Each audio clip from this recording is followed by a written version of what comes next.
So march with us on one of the many HCA teams assembled nationwide. Learn more at marchforbabies.org/HCA. Hello, is anyone there? This is Will Robinson of the 24th Colonist Group, calling any survivors. You copy? I'm making a record of this because it seems I'm the first human to discover evidence of an alien intelligence. Danger, Will Robinson. Whoa. An adventure you have to see to believe. Watch Lost in Space. All episodes April 13th, only on Netflix.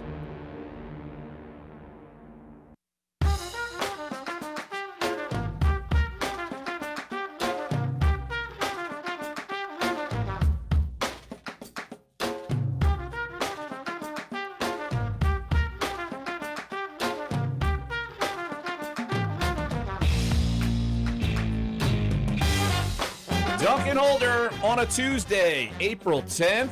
Larry Holder, Jeff Dunc, and Dave DeCorbier. Clyde Verdun makes it back from Thibodeau with his motorized P-Rog. It was fairly easy on the interstate in 2018 in my car. I don't think you can take interstate all the way to Thibodeau, last I checked. No, you can't, but there's also, again, paved road to go there. It's amazing. I didn't have to take a boat. I didn't take a P-Rog. I didn't take a canoe, paddle, surfboard, paddleboard. Took a car. Paved road, does that mean it's like oyster shells and I don't know, dirt? Here's the funny thing. I don't know if you guys have room to talk about anything, seeing as full well that you couldn't even get the YouTube stream up yesterday. A clarification real quick. Is it P-Rog or P-Rogue? I mean, Og or Og? I thought it was P-Rogue. No, it's P-Rog. Oh, okay. I knew you would know. Of course I would know. Well, of course. He's got a souped up one. That's how he was able to tweet and P-Rog yesterday when he was on his way to Nicholas. Now, always good to have Clyde back because actually things start working on our social media, and so the YouTube stream is live, ready to go. Look, we appreciate Clyde. He brings plenty of things to the table. Doesn't seem like it sometimes. I really want to talk about WrestleMania. I know you guys talked about it. We're not going to do it. Oh, we've already done over. The only part I didn't hear is, Larry, did you watch it? No. Okay. I was not tempted to buy it. Last time it came, I did buy it. Okay. But this time I was not tempted to buy it. Yeah, I wasn't tempted to buy it either, but I watched it. Oh, here we go. So Clyde's now call the police. Call the broadcast police. Uh-oh, I hope this is not recorded. Yeah, no, absolutely not. We better not podcast When I say this. watched it, I mean I just saw all clips on Twitter, Periscope, maybe. Oh, boy. Anyway, Clyde's breaking laws and Vince McMahon's coming after him. But no more WrestleMania talk. We've got plenty to talk about. Guess what? Now that WWE is going to be officially out of town after tonight, a team that is actually going to the playoffs will be playing on Wednesday night in the Smoothie King Center. The Pelicans, they beat up on the Clippers. It was alley-oop fest, dunk fest. No problem with the Clippers after about, the second quarter when they made a run, and then the Pelicans broke away, and then it was all over for the Clippers. And the Pelicans, they beat the Clippers in the playoffs for the first time since 2015. I've always been on board. Always, right? Always been on board. I know everyone in this town has always been on board. Jeff has always been on board. He always knew they'd make the playoffs 1,000%. Jeff was always there. Yes, I was. You're right. Wait, what? No, you're right. I was always on board. No, you were not always on board. Pretty impressive run, though, the Pels made there at the end of the season. And when we look back at it, beating Golden State was the key. I mean, if they would have lost that game, think about it. They'd be going into this game tomorrow night having to win to make the playoffs. So that win was huge. We talked about it yesterday on the program. Maybe the biggest regular season win in this franchise's history, considering everything involved, all the stakes on the line. I mean, it might have saved jobs. It might have saved Alvin Gentry's job, Dell Dempsey's job. And you have to give Dell Demps credit for maneuvering the roster, making the trade for Niko Mirotic, and bringing in Emeka Okafor. Even though Okafor hasn't done much lately, he's a big body in there, banging with the other bigs, and it was key finding a guy like that on the street. And those two moves have allowed the Pelicans to salvage their season when it looked lost. Those two moves, back when Cousins went down, nobody knew they were going to be able to make these moves, and Dell Demps pulled two rabbits out of his hat, enabled and bolstered the front line, which helped effectively between Mirotic, providing the scoring and Okafor providing the rebounding and block shots, those two combined helped replace Cousins and salvage this season. Well, I'd also think you'd have to throw in there, we've seen Drew Holiday elevate his game and really become a viable force. Look, I think we've seen Etuan Moore play well. Rajon Rondo has certainly been an asset. So I think every move they've pulled off after the Boogie Cousins injury has really paid off. All of them. Look, Ian Clark has played better. You name, look, even Cheikh Diallo, when he's even seen additional playing time, he's played well in spurts and seen significant minutes. So, look, you've got to give Dell Demps, Alvin Gentry, the brass behind the Pelicans. Of course, that's Saints brass. You've got to give them all the credit. You have to. And if you don't, you're just bitter and bent and distraught, and you're not seeing things clearly. The fact that they were able to do this after losing one of the best players in the NBA and having to revamp what they do as a basketball team. They had to revamp it. I think you got to give those guys credit, but let's be honest. You've got to give Anthony Davis an immense amount of credit to see what he's done after Boogie Cousins went down to really change his role. He had to become the alpha, the main alpha, and he has done that night in, night out, probably playing through some nicks and issues where we've seen in the past where he hasn't been able to do that. And I think the fact that he's been able to do that, you cannot – no one's going to discount that, but first and foremost, that's the reason why the Pelicans were able to get this thing going and make the playoffs. Yeah, he's played like an MVP. He's not going to win the MVP, but he's put up MVP numbers and salvaged the season. And now here's what we're looking at. Tomorrow night, Pels in the Smoothie King Center against the Spurs. A lot still at stake. If the Pels win, they're basically assured of the 4 or 5 seed, depending on what happens with Utah. If they lose, they plummet all the way down to the 7 or 8 seed. So it's, I don't want to say it's a must-win, but neither one of those scenarios is great. The Pels could still get the 4th seed if they win the game and Utah loses both of their last 2 games, which is actually possible because Utah's playing, at home against are they playing the Blazers on the road?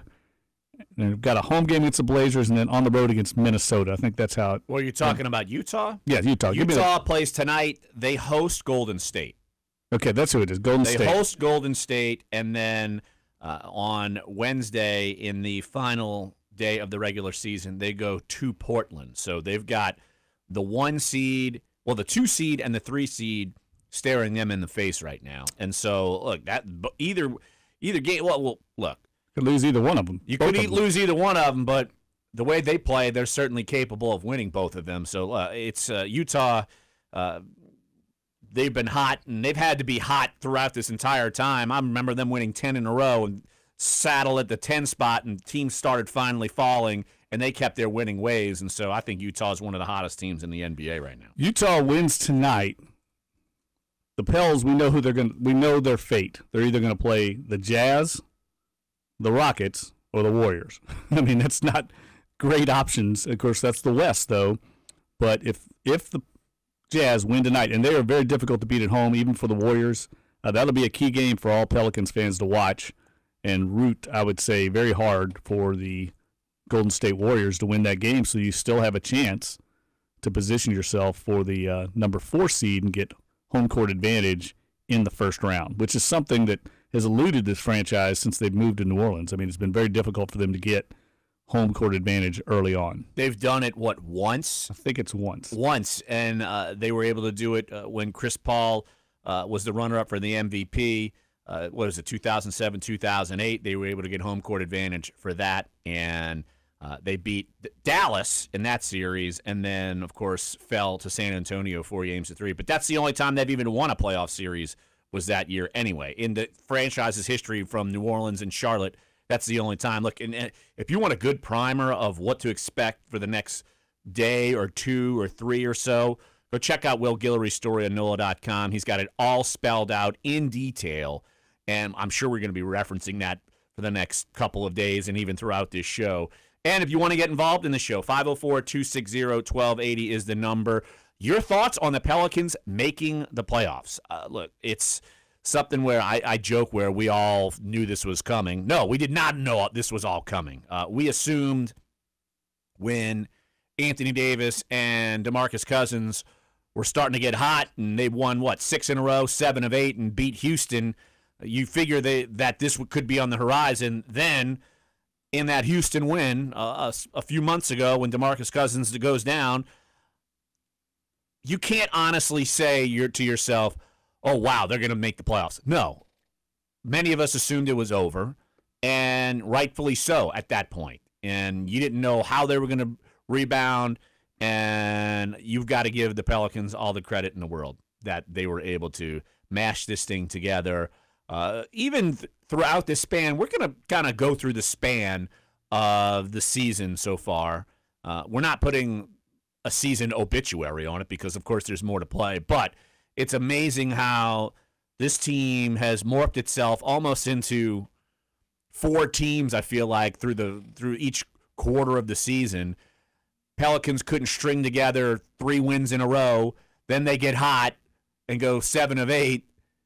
Then DeMarcus Cousins goes down and the losing starts, and then they've got to morph back together and become the team that they have so far right now heading into the playoffs. It's you want to say it's a story of 4 quarters. It literally is a story of 4 quarters of this season. Again, I go back to winning that game against the Warriors. I mean, for all the talk we're talking about, I mean, literally they could still be, if they don't win that game, they have a real chance of not making the playoffs. It was that close, even with everything that happened and transpired, because the West was so competitive. You have all the teams around them are winning. I mean, every team in the West is taking care of business for the most part, but some of them are going to have to play each other. And I really think the T-Wolves could be the odd team out. I mean, don't they have basically an elimination game the last? Not basically. It is. Loser leaves town match. That's going to be epic. Win or go home, man. It's exactly. That's going to be – and look, the NBA, it's a long season. It tends to ebb and flow with the interest level, but right now it's getting ready to take center stage because these playoffs, I think, are going to be very competitive. And we all know Houston's vying to try and win a world title, but the rest of the league is going to be very competitive trying to keep up with those elite teams at the top. Yeah, absolutely. And you look at the loser leaves town match, Denver at Minnesota. Rarely does this ever happen when 8-9 plays each other, and it is like the baseball wild card, essentially. You play that one game, winner advances to a series, and the loser goes home, even though both teams had a pretty good season, honestly. Loser goes home. That's going to be Wednesday night. That tip is at 7 o'clock. And Denver's won 6 in a row, man. They've won 6 in a row just to get themselves to this point. And that's what's so enthralling, I think. That's what's so enthralling about this race as a whole. You've got Denver, who's won 6, and then you've got, Minnesota, who's won the last 2. But, I really believe that Minnesota is in the spot that I think the Pelicans would have been in if they hadn't had the chips fall where they did, and they wouldn't have played and got the wins they needed to. Just like Jeff said, that win against the Warriors was a quintessential season-defining, playoff-clinching win for them. And if they didn't have that, because there's a lot of games that Minnesota left on the table, which is why they're in their spot that they're in currently going into Wednesday night. All right, let's take a break right here on the show. When we get back, we're going to hit the phone lines. 504-260-1280 is the number. I know Bob's in Chalmette. Hey, Bob, hang on as we get to break. And look, we're going to be talking Pelicans. And, oh, by the way, around 11:30, we will be having Pro Football Hall of Famer Willie Roaf will be jumping on the show. Always good to talk with him. Want to get his thoughts on the current state of the Saints offensive line, and we're in draft season, how someone from Louisiana Tech could mold his way into a top 10 pick. And conveniently enough, Jeff is wearing his Pro Football Hall of Fame selector jacket. Jeff, were you part of that, or was that still Peter Finney, a part of that class? No, electing Willie Roaf. No, that was you. Yeah. So I mean, it wasn't me; it was Willie. But nevertheless, I was in the room. You at least said kind things about him, right? No doubt about it. One of the great draft picks in the history of the franchise, maybe I'd say top 2 or 3. Absolutely. All right, so we'll talk with Willie Roaf, but we will get to your phone calls. Bob and Chalmette, don't go anywhere. If you want to get involved, 504-260-1280 is the number to get involved here on Sports 1280, NOLA.com, the iHeartRadio app. Dunc and Holder.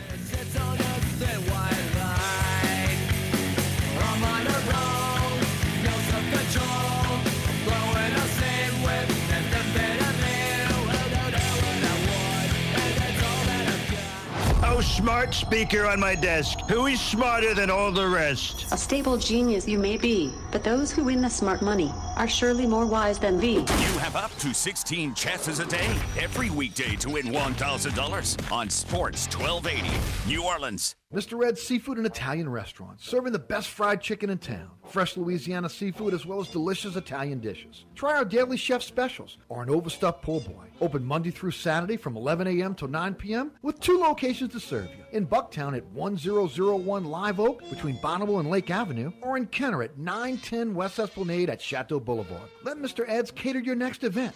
Mr. Ed's Seafood and Italian Restaurant. 2 great locations, 1 great menu. Mr. Ed's Oyster Bar and Fish House, now open in the quarter 7 days a week at 512 Bienville. What is big? Big is DeMarcus Cousins and Anthony Davis. Fire and ice, boogie in the brow. It's 2 of the league's most dynamic big men. It's razor wire around the rim on defense and a powder keg offense ignited by explosive ball handling. See the Pels play the San Antonio Spurs Wednesday, April 11th at our fantastic finale. First 9,000 fans get a free Rajon Rondo bobblehead. Visit Pelicans.com for tickets. New Orleans Pelicans. Do it big.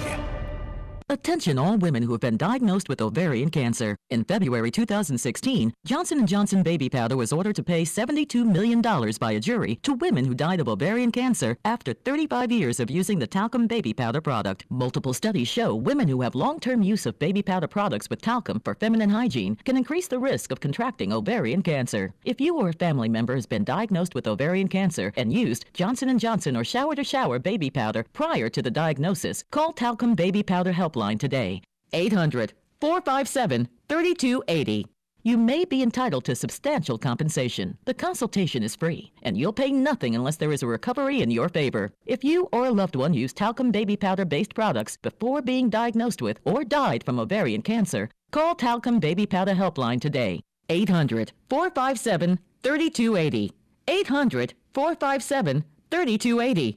800-457-3280. Great offers are blooming at Aaron's. This weekend only, just 1 penny gets you started. Yes, you heard right. Walk in with a penny and walk out leasing to own the furniture, electronics, and appliances that you've always wanted. Plus, you don't need credit, and delivery and setup are free. From April 13th to the 15th, come into a participating store or visit Aaron's.com and get started with only 1 penny at Aaron's. Transaction advertised is a rental purchase agreement. Some restrictions apply. See store for details. To buy your home, you became a house hunting ace. Learned about loans, scoured neighborhoods, and asked the right questions. If you manage that, you can get your retirement plan on track. Visiting aceyourretirement.org can help. Brought to you by AARP and the Ad Council.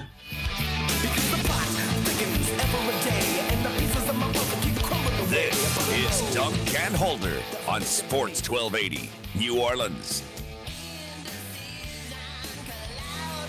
Pelicans playoff bound. Of course, you can listen to all the games on our sister station, News Talk 99.5 FM WRNO. And you'll be hearing tomorrow night's game, Saints. Pelicans taking on the Spurs regular season finale. And they could either finish 4th, 5th, 7th, or 8th, the Pelicans, at this point. And again, I will say, go check out Will Guillory's primer on NOLA.com. It's on the homepage. Of course, you can go to NOLA.com, sports section, the Pelican section. You can go check that out. And I'm sure every Wednesday, like throughout the season, we'll have on Will tomorrow to kind of go through all of this. But yeah, Jeff, I'm thinking that, and we were talking about this during the break, if you're banking on Utah to lose, even though they're playing Golden State, I would not bank on that. And, Jeff, you made a good point that Golden State's locked in. They're not going to be the 1. They're not going to be the 3. Do you think at that point they rest, say, Kevin Durant, they rest Klay Thompson, Draymond Green, and go like an 8-man rotation and just have all the other guys just play out the string. And because they're not playing Wednesday, Tuesday's their final game, and it'll give them a couple days to kind of gear up for their host series against opponent to be determined, because Golden State's going to be the 2 seed. Well, the only thing I would say about that is the Warriors haven't been playing that well. I mean, they've lost a lot of games lately, and you'd think that Steve Kerr might want them to play better than they've been playing and develop some confidence and momentum going into the playoffs. So I think there's some merit in them trying to get back on track. Do they want to go into the playoffs? I think they would have lost 3 or 4, potentially. I don't know if they want to do that. So I think there's merit in them playing well, but the Jazz have to have this. There's much more at stake, and they're very difficult to beat in Utah and Salt Lake City. No doubt about that. 504-260-1280 is the number to get involved. Let's go to Chalmette. Hey, Bob, thanks for hanging on through the break. What you got, Bob? All right. So if the Pelicans win, tonight or Wednesday, whatever it is, the possibility they might play the Jazz. Is that correct? Yes, that's a high probability, actually. Okay, so if that takes place, well, then I don't believe, at least I've never seen in my lifetime in NBA history, where you have 2 franchises from the same city going to play each other, in a playoff. Have you ever seen that? Well, have the Lakers ever played the Timberwolves? I don't know that off the top of my head because, of course, the Lakers used to be in Minnesota. I'd have to do some research. I don't know if I could say unequivocally that that's the case. And the Pelicans have never played the Charlotte Hornets, so I think that's we could safely say that. But I don't know. I don't know if that's a fact or not. I think we need to do some research on that and maybe figure that out. And also, too, with the Warriors, Seth Curry, he's totally out of the picture? Until round 2, Bob. He'll be back. They're hoping he's back by the second round of the playoffs, assuming they get by the first round. I'm not sure we can assume anything right now with the way the Warriors are playing. They're very vulnerable. Yeah, without Steph's three-point shooting, they, like you just stated, they have lost a lot of games recently, Yeah, their defense has been letting them down. They're not playing with the same intensity defensively, and Curry clearly is the straw that stirs the drink on offense for them. He's the wild card that's so difficult for everybody to match up against. So, but the Warriors have to have, the Pelicans, even if they were somehow to lose Wednesday night and get a matchup in the first round against the Warriors, I think they've got to feel good about that matchup considering they just went to Oakland and beat the Warriors on their home court. I think the confidence they gained from that would carry over to the playoffs. And it would be the same team because you're not going to be facing Steph Curry. Let's be frank. Also considering, too, I think that was the first time that we beat him in 10 games, though? Is that correct? Yes, that's correct. But it was a convincing win. You're right, convincing win. Now, what are the chances if they wind up playing Utah? They have not been successful against Utah this year. Right. Correct. Yeah, so it's hard to, at this point, though, Bob, when I liken it to, and I did yesterday, to when the Rams tried to maybe manipulate the playoff seeding in the NFL, and they lose to the Falcons at home in the divisional round. I don't think if you're the Pelicans, you just get in and see what happens because the fact that they got in is an accomplishment, and you just play wherever you land. And I don't think you worry about trying to manipulate anything to play a certain opponent. Now, I know this is hypothetical, but let me ask you this. If Boogie would not have gotten hurt, do you think that we would be in this position?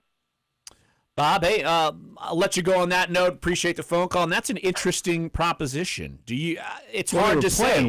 They were playing well, so they were starting to figure things out with Boogie. Now, would they have made the deal for Niko Mirotic? I don't know for a fact. Alvin Gentry said they were still pursuing him. I know they were still pursuing him before the trade, right? And so, before the injury. Before the injury. And so you don't know but would they have been more apt to do it? I don't know. So we'll find out how they all play together because we're all just going to assume Cousins is going to come back. I'd be surprised if he doesn't come back. Yeah, I'd be stunned if they almost have to offer him a max contract, and it's going to be interesting to see. You're going to have Mirotic. He's still under contract next season for the Pels, so that's that'll be interesting to see how they work the front line with Mirotic. Maybe they continue to bring him off the bench the way they're doing right now because he adds juice to that second unit. Well, he's been starting a little bit too, right, at this rate, and he's got his hot hand. My goodness. Well, he's made the difference. Yes. He's the difference in this team and during this late winning streak.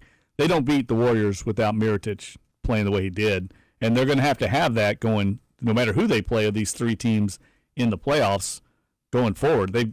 Holiday and Davis are bringing it every night. They need the third man. No doubt about it. All right, let's hit the phone lines again, 504-260-1280. Let's go up to Minnesota, talk with our buddy Cordell. Hey, Cordell. Thanks for calling Dunc and Holder. What's up? Hey, man. Hey, I got a statement and a question for you guys. Okay. Okay. My statement is, well, first of all, I'm a lifelong Laker fan, but I have been locked in on the Pelicans this year, and I'm learning to love them. I'm not as invested because by the time they were the Hornets, by the time they came to New Orleans, I had already moved. But I'm learning to love them because I like to support my hometown team. So my statement is, I think a lot of people are going to be upset that, well, maybe there will be not a lot of people, but there will be some people that's going to be upset that the Pelicans did make the playoffs and they're doing good and really if they win a one playoff series, because I think that's all we're expecting them to win is at least one series. So if they win that series, and I think Gentry and Dale Demps, their jobs are pretty secure. And so my question is, are their jobs secure if they only win one playoff series? Hey, Cordell, appreciate the phone call. I could tell you this.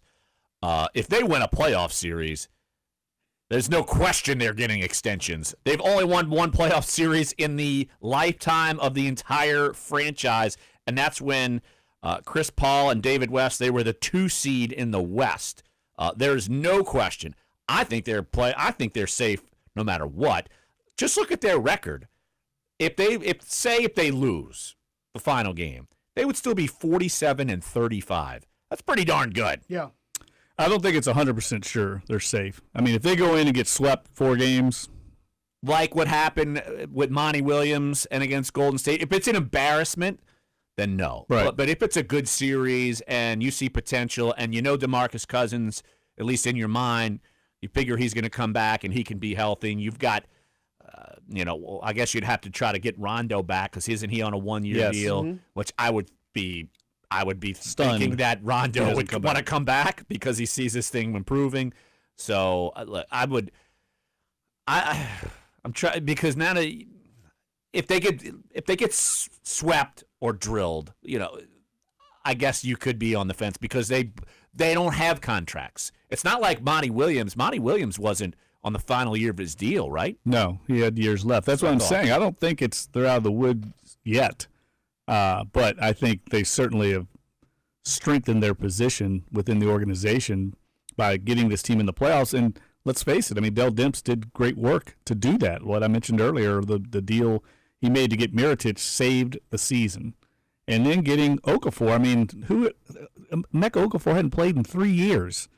And he's 35 years old. I mean, he's long and forgotten. And he's not doing a whole lot right now. He's not playing big minutes. But he plays a role and does exactly what they needed from him. And like I said earlier, you combine his rebounding and rim protection with Mirotic's scoring, and you have enough to replace one man in DeMarcus Cousins. That's right. All right, let's take a break right here on the show, talking more Pelicans. Don't forget, around 11:30, we will talk with Pro Football Hall of Famer, former Saints, All-Pro, All-Decade team for 2 decades. When do you see that happen? Willie Roaf. Barely ever happens. He's going to join us on the show, and we'll catch up with him. And if you want to get involved, feel free. 504-260-1280 is the number to get involved here. Sports 1280, NOLA.com, the iHeartRadio app. Dunc and Holder. Something's raped and taken from me. Life's gotta always be messing with me. Your forecast on Sports 1280, New Orleans. This report is brought to you by Goodwill Industries of Southeastern Louisiana. Donate, shop, and create jobs. From the Fox 8 Weather Center, I'm meteorologist Bruce Katz. As a front moves in during the day, we are expecting clouds to eventually break up, and by midday and afternoon, finally sunshine return. Going to be a comfortable day, a high of 73. Tonight's going to be chilly, back to the upper 40s on the North Shore, lower 50s south for Wednesday and Thursday. Mostly sunny, beautiful days. Highs in the mid to upper 70s. Overnight lows, upper 40s to near 50s north, low to mid 50s south. Friday clouds increase, but it should be mostly dry for the start of French Quarter Fest. From the Fox 8 Weather Center, I'm meteorologist Bruce Katz with your Weather Authority forecast. With warmer weather, it's time to check out spring fashions and update your wardrobe. By shopping at Goodwill, you're giving someone in the community a fresh start through our employment placement and job training services. For more info, go to goodwill.org. I've got a secret, and this one will help you save big on everything you buy. It's Retail Me Not. Retail Me Not has thousands of deals for the stores and restaurants you love. The best part? You could save $20 in 20 seconds. Just tap, shop, and save. What's better than saving money? Saving money easily. This year, go where the savings click. Visit RetailMeNot.com or download the app. Retail Me Not. Yours for the saving. Hi, I'm Jason Greer of Greer Tank and Welding in Fairbanks, Alaska. We get some pretty tough conditions here, like wind, snow, and extreme cold, which is probably why the Post-it Notes folks came and gave us a bunch of their new Post-it Extreme Notes to test out, and they didn't disappoint. I've stuck them on all sorts of rough surfaces, like brick, wood, and concrete. And I have to say, these things really help me communicate with my team on the job. Post-it Extreme Notes, water resistant with Durahold paper and adhesive. They're tailored for tough. Hi, Eric Ashwood, celebrity chef Scott Craig of Katie's. Scott, you have to be excited about Katie's expanded second floor seating and private dining rooms. Yeah, but how about my vast local sports knowledge? You know sports, but shouldn't we be talking about your award-winning Sunday brunch? I'd rather talk about the Saints and the Pels. How about your award-winning pizza or daily specials? How about them Saints? I admit you have a great take on local sports, but what about Katie's award-winning menu? Okay, folks, I invite you to dine at Katie's. Eric and I don't have to brag about the food at Katie's. The food speaks for itself. Katie's open 7 days a week in the heart of Mid-City at 3701 Apathy. It's not easy being a mom, but my Chrysler Pacifica makes soccer practice a little more fun. I can binge all my shows at the available Uconnect Theater, open the Stow and Go seating to grab my hidden romance novel, or just jam out to the radio. Hey, Mom, what was that song? Huh? What song? I didn't hear a song. Chrysler Pacifica. It's loaded with attitude. Chrysler is a registered trademark of FCA US LLC.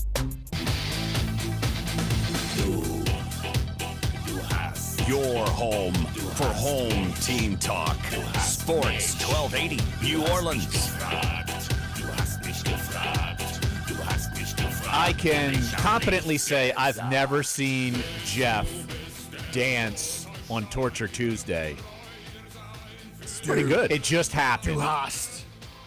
Got a little, Dave, who sings this? I know. Rammstein. That's right. Rammstein. I like the R. The fact that it was like, I remember. The Germans. Yeah, exactly. What was that? Jawohl, mein Herr. Something like that. Not Volbeat. They're not Danish, right?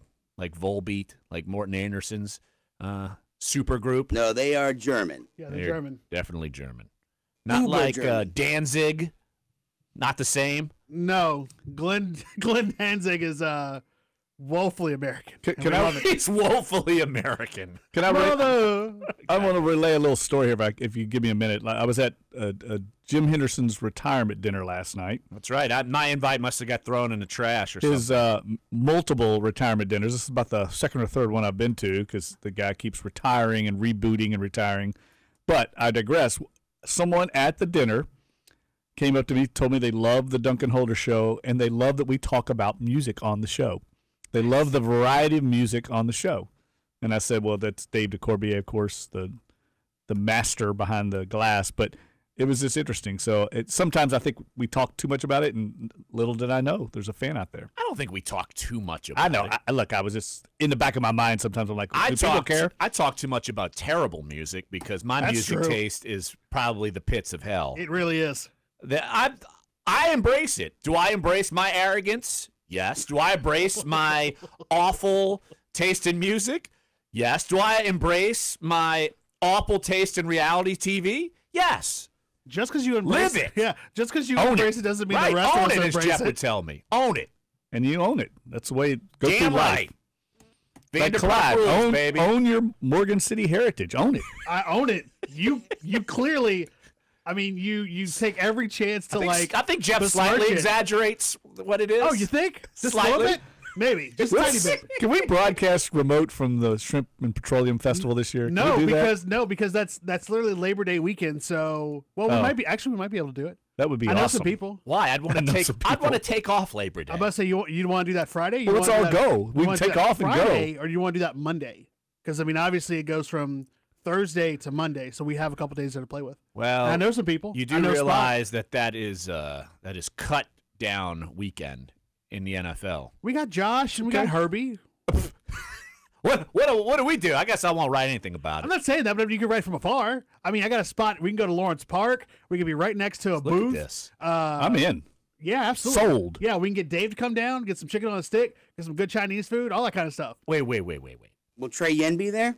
Not sure. Well, They didn't make the did list. that make the They list? didn't make the list. Oh my gosh! Speaking of going off on a tangent, Pelicans made the playoff list. How about we stick to that at least for a little while longer? But they made the list. They certainly made the list. Okay.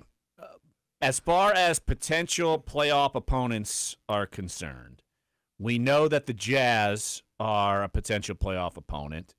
Who else would be a potential playoff opponent? The Rockets and the Rockets and the Warriors. That's it. Those are only three. Would the Blazers? Could they fall to 4? They could. They could. They would have to basically Lose out. They have to lose out. Yeah. And the Jazz would have to win tonight against the Warriors. They'd have to win tomorrow night against the Trailblazers to move up to the 3, and then that would drop the Trailblazers down to the 4, which is strange because the Trailblazers could actually win their division and still finish 4. Guess what? Now we can talk about playoff potential matchups. We avoided it on purpose for months. And now I'm going to ask you this. Best, worst, let's rank them. What's the best playoff scenario for the Pelicans? And go through the line. Let's go best to worst playoff scenario for the Pelicans. Portland is the best, in my opinion. Portland's the best. Even though they haven't played as well against the Trailblazers, I think they match up better with their bigs inside. And actually, this is crazy. I think the Warriors are the second best because of they're playing them in the first round without Steph Curry. I think next you'd want to play the Warriors, then the Jazz, then the Rockets. I would agree with your lineup. I would agree. I just don't think the Warriors are the same team. They don't look like the same team. And I tell you what shocked me about this game tomorrow night. I know I'm getting a little off subject here, but look at the Spurs road record here. I mean, this game, I'll be stunned if the Pelicans Wednesday night do not win handily. They're 14-26 on the road. Look at their My last goodness. 10. I think they've won one of their last 10 road games, the Spurs. This should be a lock on They're Wednesday 3 at night. home, though. Oof. I'm just telling you, the Spurs can't beat anybody on the road. So this should be a W. It's going to come down to can the Jazz scratch out a win, and then you're probably playing the Jazz. And the Spurs are in already. They're in. I'm telling you, I'll be stunned if the Pels don't win that game handily. All right, let's hit the phone lines again. 504-260-1280. Let's go to NOLA East to talk with our buddy DJ. Hey, DJ. Thanks Hey, for man, calling in. look, I just wanted to clear up something about the playoff scenario. I believe if Utah wins against Portland and win their game tonight against Golden State, I think they jump to 3rd, and I think Portland falls to 5th. I think the Pelicans end up going above them because I think they have a better conference record. Yes, the Pelicans can move up to 4th. All right, So I think and your scenario is they would correct. end up hosting Portland, and I think that would be a great scenario because, as you were saying, I think they seem to fit against Portland more than any other team, I think, in the West, and I think that would be a great scenario for the Pelicans to be at home, at least have the home court advantage going into that game. So, if the scenario will be great unless the Jazz loses, that game tonight, and then if they lose against Portland, then I think the Pelicans would actually go above them. So, it's a scenario where the Pelicans won't have to play Utah at all, depending on what happens, in these next 2 games for them. Hey, DJ, yeah, that's a good point. We appreciate the phone call. Yeah, and look, you look at Portland, if that case were to happen, they've split 2-2. And so, look, it's something that – and Portland's 4-6 in their last 10 games. Golden State's 5-5 in their last 10 games. So it's not like some of these teams who have, I wouldn't say cruise control, but they've kind of been above the fray of the 4-8, 4-9, 4-10 battle. They've kind of been coasting into the playoffs a little bit here. So I'm curious to see what happens there. But, yeah, DJ is right, the fact that the Pelicans can jump to as high as 4. They could be 4, 5, 7, or 8. They can't be 6.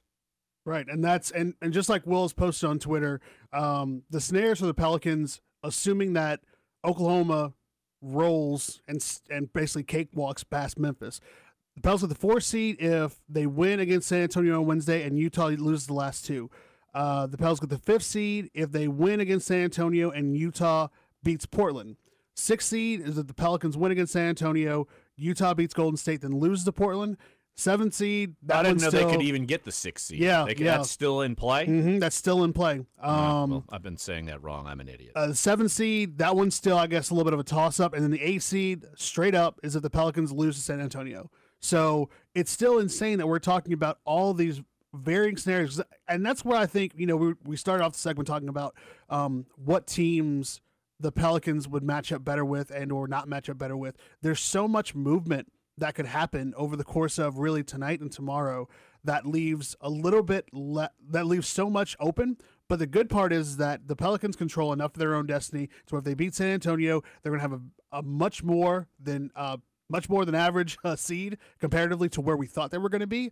And hopefully that ends up being, like Jeff said, I would rather play Portland.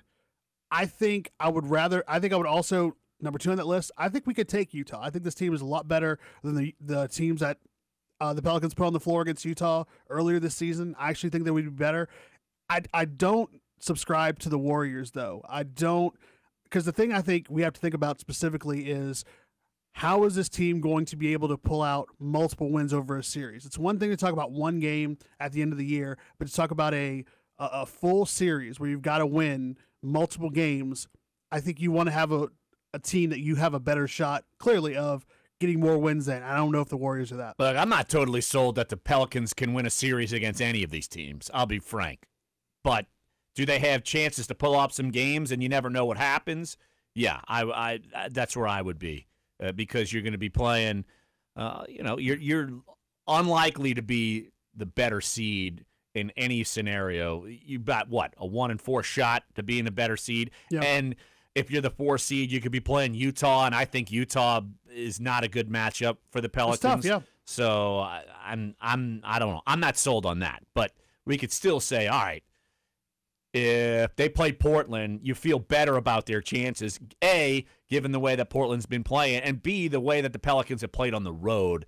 I know Portland's a tough place to play, but they've been playing well throughout the regular season on the road. One of the better road records in the NBA. There could be some gamesmanship going on in that last game between Utah and Portland because they're both in, and then they could both be looking at who their potential matchup is in the playoffs, and you could see somebody tank it. A double tank? I could easily see something like that happening to try and position yourself. I mean, if I'm one of those teams and I've got a chance to play the Spurs right now, I want the Spurs because to me they've gasped their way into the playoffs. Manu Ginobili is like their second best player right now. He's about 108. He's older than me, I think, which is hard to believe. Yeah. But that's old. He is playing well for them, but like I said, their road record, I'm pretty sure they've won one of their last 11 road games. So you got to figure they're going to be an easy out without Kawhi Leonard.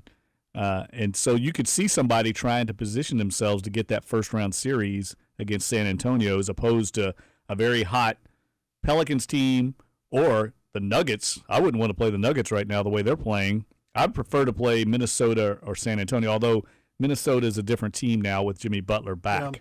I mean, obviously he's their alpha. He's their Anthony Davis. Well, the Pelicans wouldn't have to worry about playing, the T-Wolves? No, I'm talking about Portland or Utah. Right. Would you rather, I'd rather play Minnesota than Denver.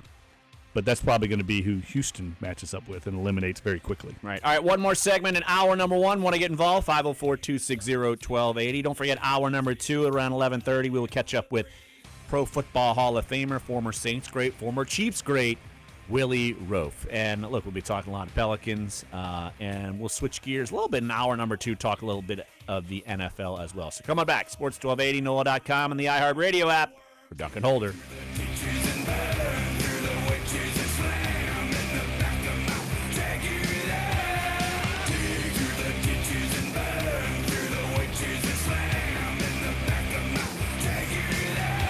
Corey Johnson on The Neutral Ground, 4 till 6. When you get a letter from Greg DeMio one day, because I'm going to have a wreck if you keep doing that Buddy Roberto stuff. Kenny, then damn you Kong Fu and Dami Kong. We don't want you wrecking the vehicle, Marco, but my buddy B. Sports 1280, New Orleans.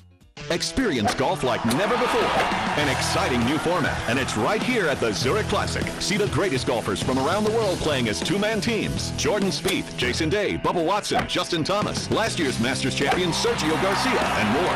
With great food on the course, like fantastic seafood and more at the Acme Oyster House. Or try the Champions Club, featuring 8 great local restaurants. Golf, food, music, and fun. The Zurich Classic, April 26th through 29th. For tickets, call today or visit ZurichGolfClassic.com.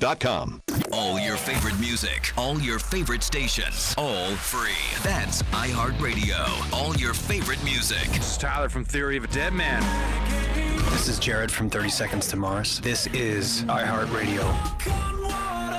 And iHeartRadio is all your favorite stations. Thousands of the best radio stations from across the country. Plus, iHeartRadio is free. Download the app today. All your favorite music, all your favorite stations, all free. iHeartRadio. Great offers are blooming at Aaron's. This weekend only, just 1 penny gets you started. Yes, you heard right.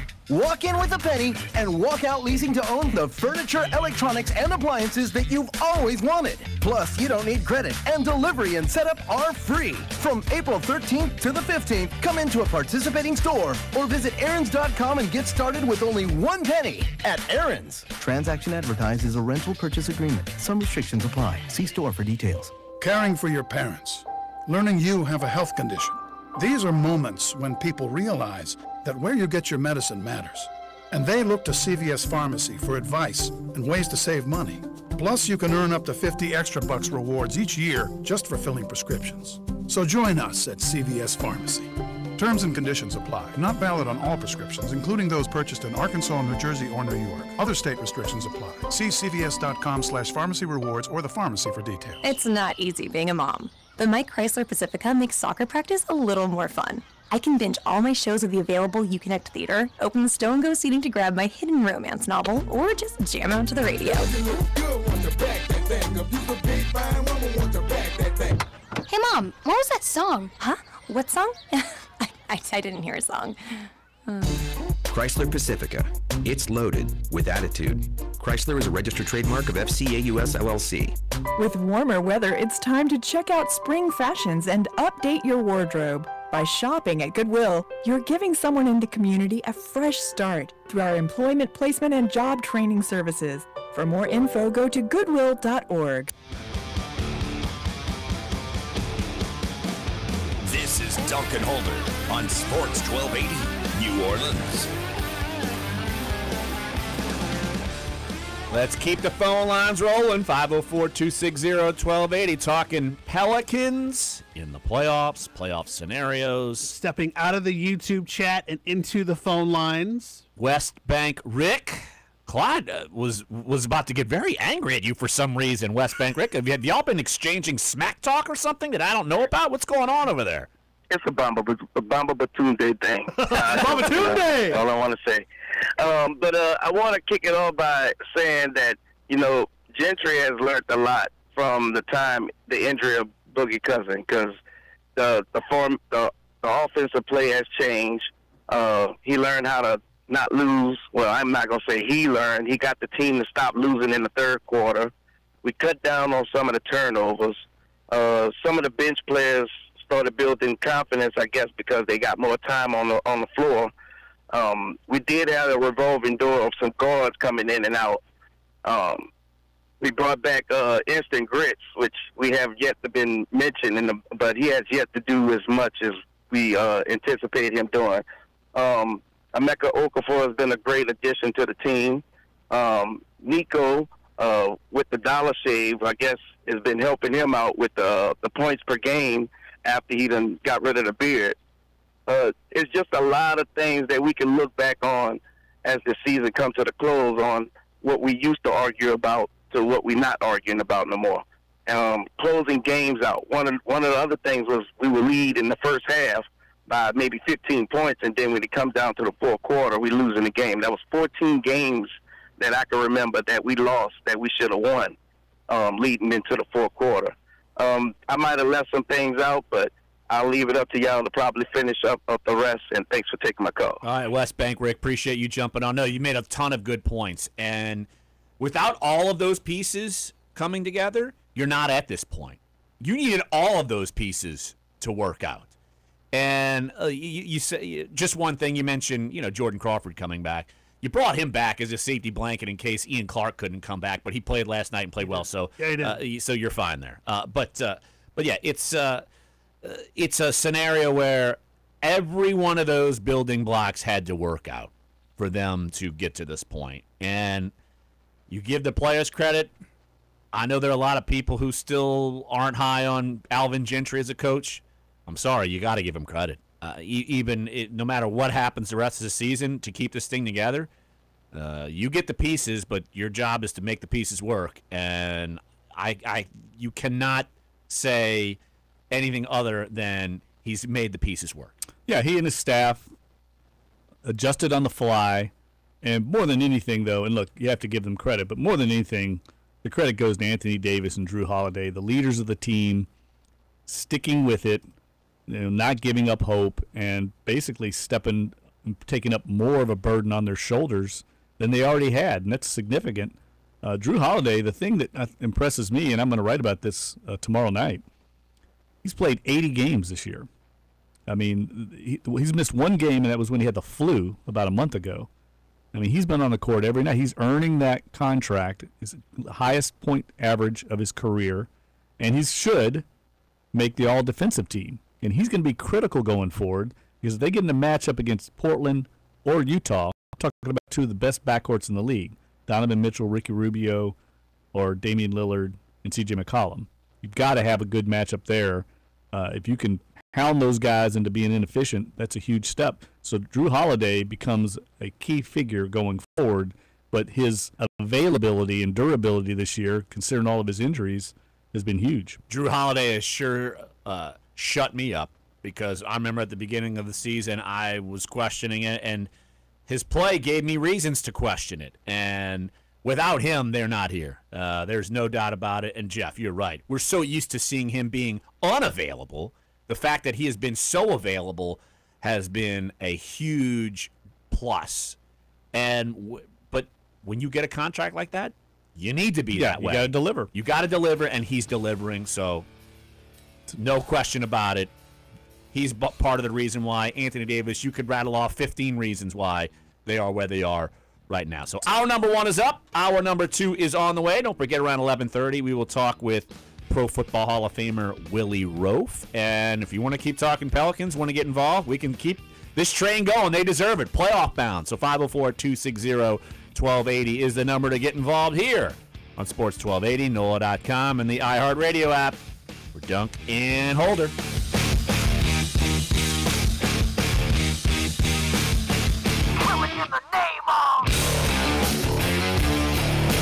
Well, that grass isn't going to cut itself. I'll be outside. Wait, you're mowing the lawn in that?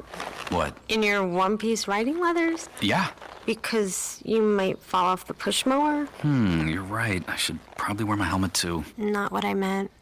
It's hard to be without your bike, so do something easy and protect it with Progressive Motorcycle Insurance. With basic policies as low as $75 a year, you'll be back on the road in no time. Visit Progressive.com to quote today. Progressive Casualty Insurance Company and affiliates. Annual premium for basic liability policy not available in all states. Hey everybody, Rachel Ray here. Nothing brings a bigger smile to my face than cooking up a big meal for the whole family and lots of friends. But there's not enough room at my table for the 17 million kids in our country who struggle with hunger. That's why the Feeding America nationwide network of food banks collects surplus food to give hope to hungry kids. But they can't do it without your help. Support Feeding America and your local food bank at feedingamerica.org. A message from Feeding America and the Ad Council. WODT WNOE FM HD2 New Orleans. Listen on the free iHeartRadio app. Search Sports 1280.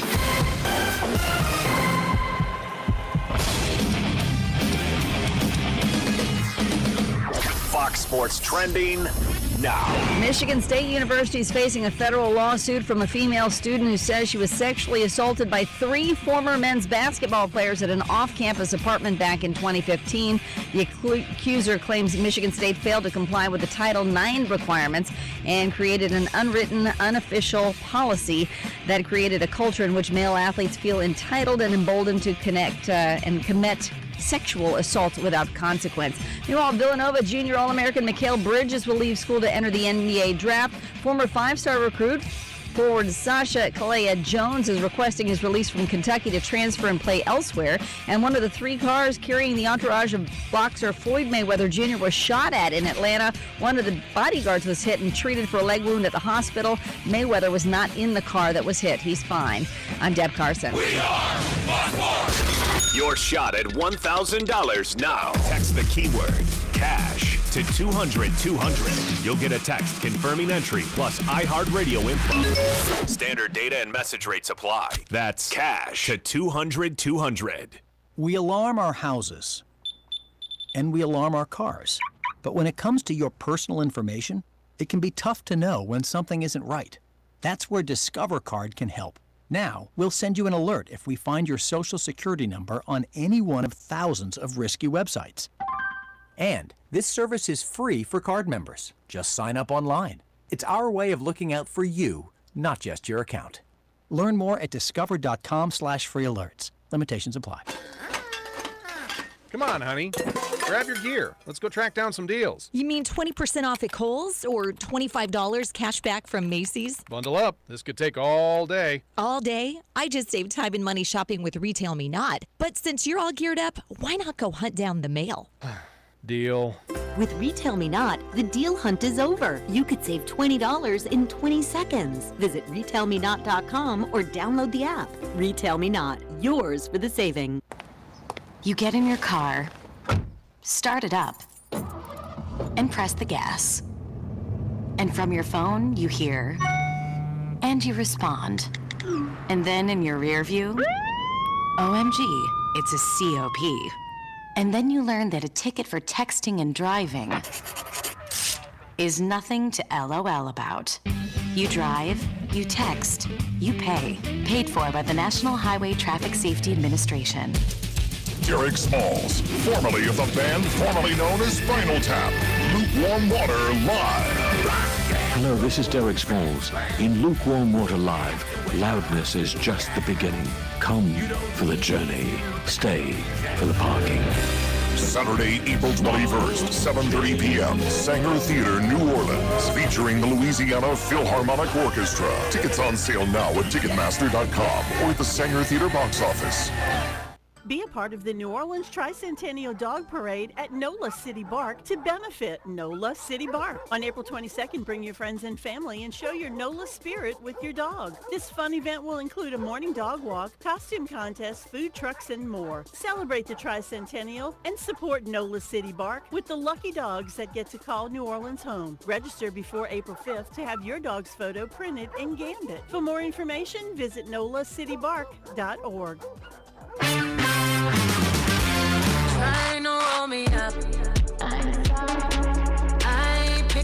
Beyonce is hiring almost 100 new dancers ahead of headlining Coachella's 2 weekends this month in California, along with a weekend in Eminem. Hey there, Mr. Tin Man.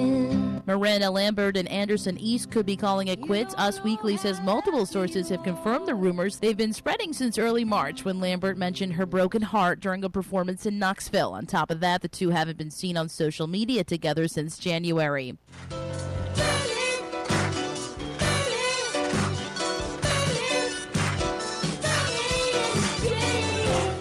Elton John tribute albums are out. Revamp includes John himself with pop star Pink reworking Benny and the Jets, in addition to artists such as Coldplay, Mumford & Sons, and The Killers. Meantime, Restoration featuring the Eagles' Don Henley and Vince Gill covering Sacrifice, plus Willie Nelson, Chris Stapleton, Dolly Parton, and more.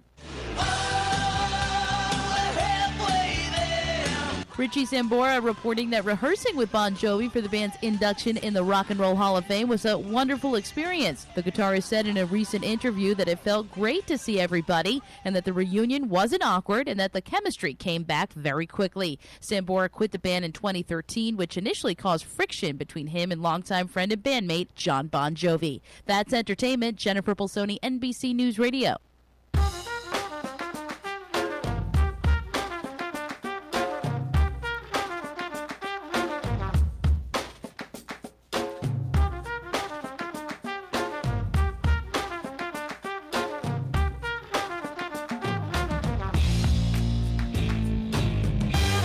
Dunc and Holder, hour number 2 on a Tuesday, April 10th. Larry Holder, Jeff Duncan, Clyde Verdane, Dave DeCorbier at iHeart Central in the CBD.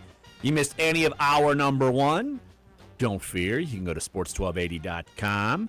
You can go to NOLA.com's YouTube page, and Clyde will do his finest work of the afternoon, doing a show update, talking plenty of Pelicans, and guess what?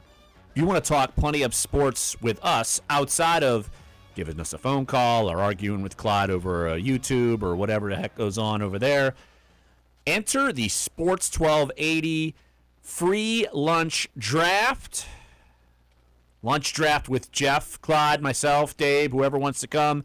But you got to enter. Go to sports1280.com and go under contests, and you can enter, and we will make our first round draft pick. I can tell you that will happen the Thursday. What is it? April 27th? Yeah, the Thursday, the first round of the draft. First round of the draft, first round of the Zurich Classic, where we'll be broadcasting.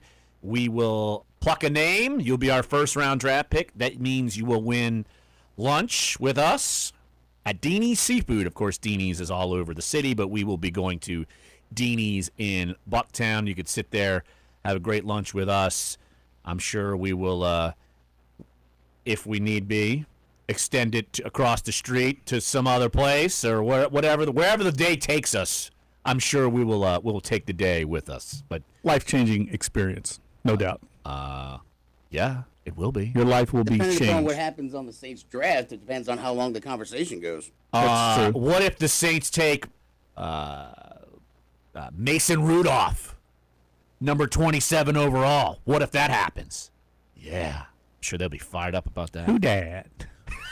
Arden Key, 27 overall.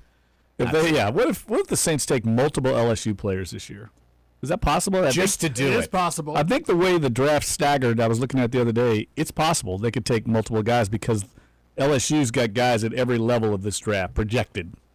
You know, Dante Jackson, Arden Key, Darrell Williams, late round pick. Will Clapp, kind of a late round. Toby Weathersby, maybe depending where DJ Chark ends up there. But yeah, so just a troll. That'd be hilarious if they just picked all LSU guys one year just to do it. I think they're smart enough not to troll in that scenario. Like Sean Payton maybe wants to troll a reporter. Sean Payton is the skull troll. Maybe wants to do a skull clap or choke, whatever. I'm so glad I can always bring that back up. People get on my case that I kept harping on that for so long, the skull clap and the choke sign and all of that.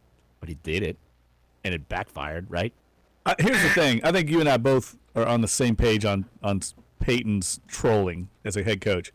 For us as columnists in town, it's the greatest thing ever. Oh, it's glorious. But if I'm like in the organization or on another team, you would not like it. But for us, I love that he's doing those things because he makes it interesting. And let's face it, that's what life's about. It'd be boring if they had Tom Landry on the sidelines wearing his little fedora and not saying anything. Sean Payton makes it interesting. You mean you wouldn't like the very charismatic Tony Dungy or Or No. who else? The coach that was with the Colts when they played the Super Bowl. Former Lions coach. Why am I drawing a blank here? What are you talking about? What's his name? Oh, my God, goodness. Jim Caldwell. Jim Caldwell. How can we Yes. forget that? Because he's very forgettable. He's very bland and boring. No, the Saints have had colorful head coaches down throughout their history. If you think about it, even Mora. I mean, Bum Phillips. Correct. Even Ditka. Hazlitt was interesting. They had a lot. They've had colorful head coaches. They've Absolutely. not gone the route, and that marries up with our city and how we view our leaders. For better or worse, it marries up with our city. Exactly. Our political leaders are the same way. We don't go for the milquetoast leadership. No, not so much. But okay, I want to bring this topic up because it's a piece on NFL.com and from two guys that I respect, talking about quarterbacks that might fit in with a team that needs a quarterback with aging quarterbacks. So say like Drew Brees and Tom Brady and Phillip Rivers and folks like that. And so it's not some of these, okay, Sam Darnold's going to go and be Drew Brees' heir apparent. No, not like that. But in the piece, and it's from the thoughts of Daniel Jeremiah and Bucky Brooks. You know, they're two of the NFL.com's top draft guys over there.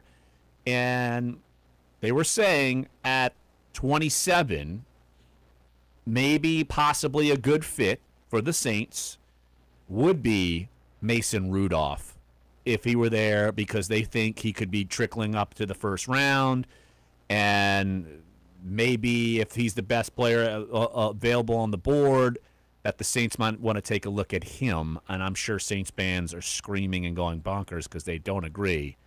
But Jeff, what do you think? Mason Rudolph as a possible number 27 pick? No. There you go. I don't want I don't think the Saints need a quarterback. I don't know what if he's the best player on the board by far? No.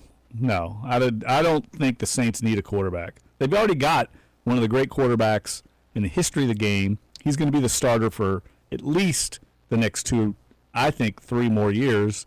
So you're wasting a draft pick. I mean, you'd have to use that as trade bait down the road. I guess you could say Breeze could eventually get hurt, and you'd need a better backup than Tom Savage or Taysom Hill, who's unproven. But I like their quarterback depth chart right now. I think Savage is a good, solid player. And then if Taysom Hill is as good as the Saints believe he is, then there's your developmental guy down the road. And I believe the exact quote that Troy Aikman used from Sean Payton was, the next quarterback for the New Orleans Saints is in the building. That's the quote that Troy Aikman said, that Sean said. So he feels that confident about Hill. Why would they go out and get Mason Rudolph? I'll read the analysis. Okay? Bring it. The Saints seem to be very excited about Breeze's current backup, Taysom Hill. However, if they want to address the position in this year's draft, Rudolph is a good match for their system. He has excellent touch and gets the ball out quick. Those are two necessities in New Orleans' offense. He showed tremendous improvement from 2016 to 2017, and I still believe he has room to grow. He's never going to wow you with his pure arm strength, but he can make every throw and would benefit from playing half his games indoors at the Mercedes-Benz Superdome. So that's their reasoning behind Mason Rudolph. I don't like it. I'm not saying it's going to happen. I'm just throwing it out there. Yeah, no. You're asking me my opinion. I don't like it. I mean, I would rather go in a bunch of other directions. You know, I tried, and you and I have our mocks. When's yours come out, by the way? It comes out tomorrow morning. Tomorrow morning. So I will tease this, that usually in my mocks, I stay pretty consistent, and I even listed how consistent I was over the past, even dating back to 2014, how I was consistently on one guy each year, for better or worse.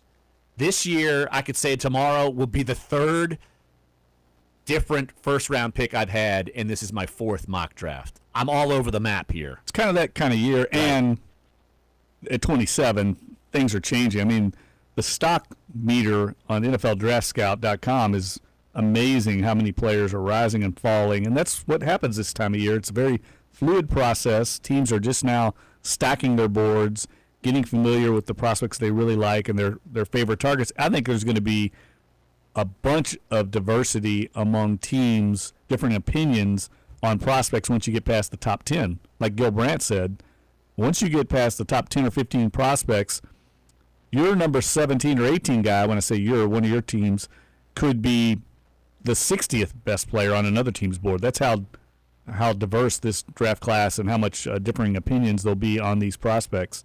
And I tried to find a way for the Saints to trade down at 27, and I'm going to still consider doing that in my next mock just to kind of give everybody. You're breaking the rules. I don't see how they can do it, though, because the problem they've got is lacking a second-round pick.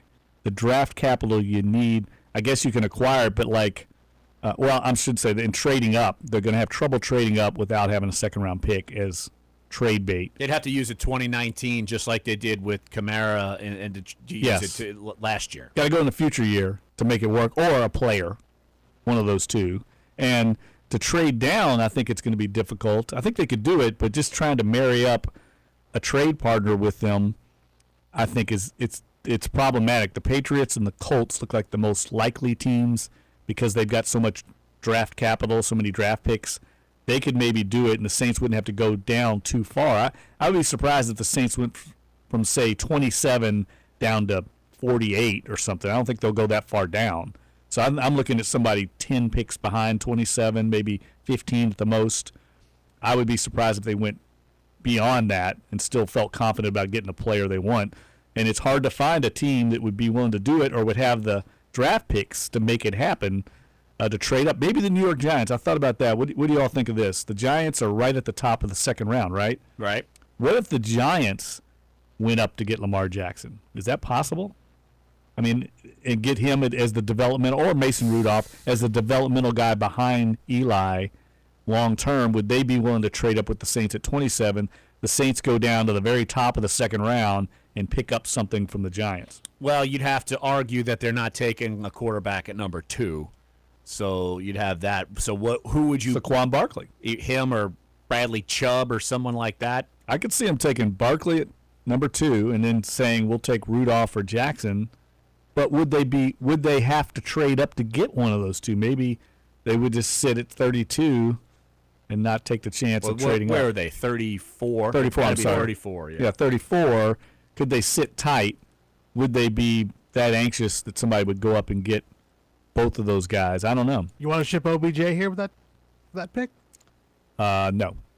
Just asking. I think it would take a lot more than that. I mean, it took two first-round draft picks. I know, but speaking of, he reported to voluntary workouts yesterday or whatever. So I guess that relationship is in repair. Yeah, of course. It always works out when there's money on the line and there's a chance to get him back on board. Look, he's going to want to get on board. They got a new head coach, a new general manager.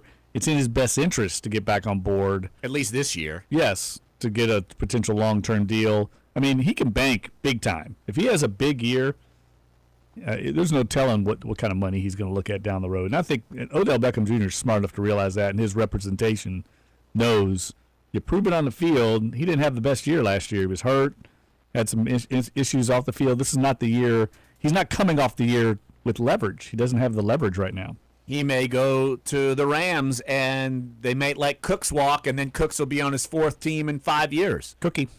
Oh, little angry Brandon Cooks. Bitter McGee. Oh, gosh, here we are again. By the way, switching gears real quick, a little update from the Zurich, from our man Tom Long. Another team committed. Steve Stricker and Charlie Hoffman have committed. That's a good veteran team, both very well respected on the tour.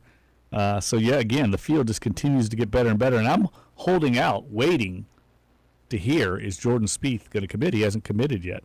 Charlie Hoffman had a hole-in-one in the final round on 16 on Sunday of the Masters. But I will say this, okay, you say you're waiting for Jordan Spieth. You ever listen to the commercials that we play on the station? Yes. They already say Jordan Spieth is committed. I know. Oh, just for clarification, real quick. And that is through the Zurich. It's not like something like, Tiger Woods, Jack Nicklaus, they're all playing. Phil Mickelson. Right. Come on down. That might be subliminal, but it might just be a darn mistake. It could just be nothing more than a mistake. But real quick, a clarification. Steve Stricker is partnering with Jerry Kelly, and Hoffman is teaming with Nick Watney. So they're not playing together. Stricker and Hoffman are not playing together. Just want to be clear. Kelly and Watney have both won the Zurich before, right? Yeah, Kelly won in 2009, Watney in 2007. Right. And I'll tell you what, I'm here for these walk-up entrance songs, man. I cannot wait. I cannot wait to see some of these choices. We should probably forward Dave's number to all of them because clearly I think he could pick great walkout songs for most of these teams. Players were all over Twitter yesterday talking about it. Can't wait. It was a great reaction for the Zurich. They hit a home run on that. They're fired up. So, all right, don't forget, in about 10 minutes, we'll talk with Pro Football Hall of Famer, former Saints great, Willie Roaf. So don't go anywhere. Sports 1280, NOLA.com, the iHeartRadio app. Dunc and Holder. From the past until completion, never turn away no more. With up to 16 chances a day, every weekday to win $1,000. A smart move would be to listen. I'm a smart speaker, and I agree. The keyword to text and win comes at the top of the hour. The smart money is on. Sports 1280, New Orleans. Ryan! I don't know how else to say this, so I'll just say it. What is it, Linda? I think we should see other people. Are you breaking up with me? On a roller coaster? Well, we do have a lot of fun. Maybe we should stay together. An emotional roller coaster? Surprising. What's not surprising? How much you could save by switching to Geico. I just need a little me time. Geico. 15 minutes could save you 15% or more. The next time you're driving and here, you may be tempted to. It could be as simple as OMG, or even see you soon. But you won't be ROFL when you hear and get pulled over for texting and driving, because a ticket is nothing to LOL about. You drive, you text, you pay. Paid for by the National Highway Traffic Safety Administration. Howdy, folks. It's me, Colonel Sanders. My KFC $20 fill-up includes a whole bucket of delicious Kentucky Fried Chicken, 2 sides of mashed potatoes and gravy, coleslaw, and 4 flaky biscuits for just $20. It'll feed 4 people. And it comes with a free bucket. And every time you use that bucket, you'll be reminded of how delicious that meal was. Now that's value. KFC, it's finger-licking good. And participating KFCs for a limited time. Prices may vary. Tax extra. Extra charge for breast piece and side item substitution may apply. Offer includes 8-piece chicken, 3 large sides, 4 biscuits. In 50 feet, turn left. Why are you driving so slowly? After a few drinks, I'm taking it slow. Well, you're not fooling the cop behind you. What? Get ready to pay in 0.1 miles. Getting pulled over for buzz driving could cost you around $10,000 in fines, legal fees, and increased insurance rates. Nothing kills a buzz like getting pulled over for buzz driving, because buzz driving is drunk driving. Brought to you by the National Highway Traffic Safety Administration and the Ad Council.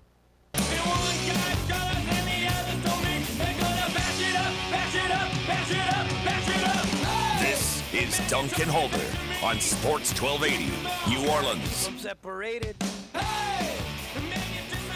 Getting plenty of questions on Twitter. People are watching the hourglass, flipping it over, wondering about Cameron Meredith. Of course, he signed an offer sheet with the Saints. The Bears have until tomorrow, I'm assuming end of business tomorrow, for the Bears to match the deal.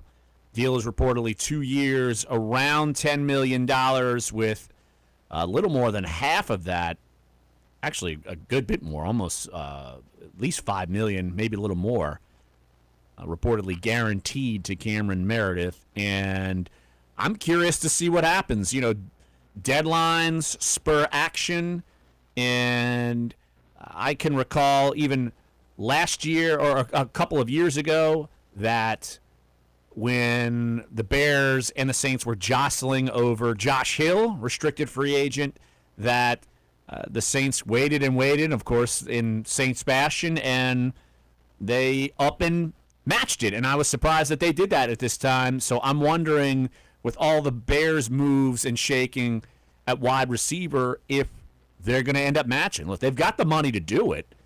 And I know that And then you got Kendall Wright. I know he left via free agency. So I'm curious to see where the Bears go from here. Well, they've got a lot of money committed to the wide receiver position, and that's the problem that I think the Bears have, because they went out in free agency and signed Allen Robinson and signed Taylor Gabriel. Now do you want to invest in your third or fourth receiver along with Kevin White, who was a first-round draft pick? I don't know, but they don't want to lose. Most general managers will tell you it's not a wise move to let good players get out of the building. If they've got a chance to match them, they've got the cap room. I'll be surprised if they don't. Yeah, and just from people I've been talking to over the last day or so, that they would be surprised if Cameron Meredith left Chicago. And I honestly, I was a little surprised at that assumption, honestly. But it's like what you guys brought up yesterday because obviously that was my post from once I got back in the office after yesterday morning when I listened to the segment that you guys were talking about it. I mean, if you're going to be the number 4 option in Chicago and they're going to offer you the lowest tender at $1.9 million, and then you're going to go to 3 teams and the Saints going to offer you $10 million over 2 years with most of that guaranteed, I mean, that's hard to turn down. So just real quick, just for comparison while we're on this subject, the Bears have $27 million of their cap already allocated to the wide receiver position this year. By comparison, the Saints have $11 million. And the most of that is going to Ted Ginn Jr., 4.5. So the Saints have a lot more, opportunity to spend on a receiver. All right, well, pleased to be joined by Pro Football Hall of Famer, former Saints great, former Chiefs great, Willie Roaf. Willie, we appreciate you jumping on the show. Just figured, look, you're back on the social media train. You're back on Twitter at Willie_Roaf. I figured we'd catch up with you and let the world know you're back tweeting and back getting crazy. How have you been? Yeah, doing good, man. I'm back on Instagram, too, at Willie_Roaf on Instagram and Twitter, man. So, yeah, I'm trying to keep up with the millennials a little bit. All luck with that. Yeah, we're trying our best, too, and we're probably not doing the best job. But I've got a very serious question. How often do you wear your yellow Hall of Fame jacket? Because I'm going to say, in comparison to Ricky Jackson, either he has 70 of those or he just uses the same one over and over again, because every time I see him, he's wearing it. Like, every time. Ricky's doing a great job promoting the Hall, and I don't wear mine quite as much as Ricky, but I don't live in New Orleans right now, so I don't wear mine that often. But, anytime you get that jacket, you want to put it on as much as possible. So, it's great to have it. It's great. I got to wear my ring, and, and when I came to Mr. Benson's funeral, that ring the new ring is kind of full, so it kind of messes my finger up. I don't have a Super Bowl ring, but that's the widest ring I have now. So I'm it's an honor to be there. It's an honor to be in the Hall with Ricky, who I got the honor to learn from a lot from my rookie year in the league. And it's funny, he taught me the ropes. And when you got to New Orleans, it was all about City Champ. And, we all know the stories of how, Ricky getting in that car wreck and going out there for the fans who don't know. And he got a plate. And I don't know, he got in a car wreck and went to the hospital early in the week, and then he played the game on Sunday. So Ricky was one of the toughest guys there was on the football field. He's a tough man. Willie, you just mentioned coming to town, I guess a couple of weeks ago for Tom Benson's funeral, and I'm curious, what was that experience like for you, and what are your memories of Mr. Benson? Mr. Benson was always very nice to everybody. Mr. Benson was always, when we tell stories about any time, if it was off season, whenever it was, if there was something positive written about you, dealing with the team and you doing stuff in the community and positive articles, they would either be in your locker during the season or he would mail them to your house. So he was always there. He lived there. He loved positive things said about the team, his franchise. He wanted you to go out there and earn your money. Mr. Benson was a used car salesman and started as a bookkeeper. You know this, and Mr. Benson wanted the best out of his investment. So if you got paid, he wanted you to go out there and perform. He didn't want you to get paid and then not be out there performing. And he was sitting in those stands in his suite watching you play every week, and he would be on practice, especially late in the week, checking the roster, seeing who was healthy, seeing who was hurt, seeing how long they were out. So he was really a hands-on owner, and that was his baby. That football team he loved more than anything, more than everything he did. I think he loved the Saints, and I think he started going to a lot of basketball games toward the end. He loved the Pelicans. Him and his wife would be at a bunch of games, a bunch of functions, and I mean he loved it, and he loved being around the fans, being around people, and that's why he was so beloved in the city because he was there. He was hands-on. You could touch him. You would see him all the time. So people in New Orleans really appreciate when they can touch you and interact with you and feel a part of it. And I didn't really understand that. A lot of people look at that and say, well, that service was televised and stuff. But then I got back to the hotel, and the guys that were working at the hotel, maintenance and stuff, they were so happy that they were able to be a part of it and talked about, Mr. Benson and how much he meant. So, I think he understood that, and like I said, it was great, for what he did in his life, and it was a blessing, and God chose him to get that franchise and take it to a whole nother level, and like I said, it was wonderful working for him. But if anybody can learn something from him, Mr. Benson counted every penny. So that's how he was. Did you get in that second line afterward, the jazz funeral procession? No, I didn't get in the second line. I hadn't eaten, so we left. Me and my wife left, and we got something to eat. But it was as soon as you walked out the St. Louis Cathedral and went left, the second line was starting right there. I know. I'm surprised you didn't caught up in the wave. I mean, there's so many people going. You had to fight upstream to get out of that thing, I'm betting. Well, we had buses right there on the side waiting on us, and so we jumped on those buses, and everybody parked at the Superdome. So we jumped on the buses, and some people went to the after ceremony. The second line went down, and they had a reception, and a lot of us went and got on the bus and went back to the Superdome. Willie, what keeps you busy these days? What you got going on in your life now that you've been out of football for a while? What are you doing? Well, it's funny you mentioned that. I was fortunate to get involved in a company that I met a guy, my business partner Neil Mason in Vegas, and he showed me a concept of I was waiting we were waiting some guys at the Cosmopolitan at STK Steakhouse, and I had been out with my friend the night before. It was the guy's birthday, so they had a table, and we hung out with him.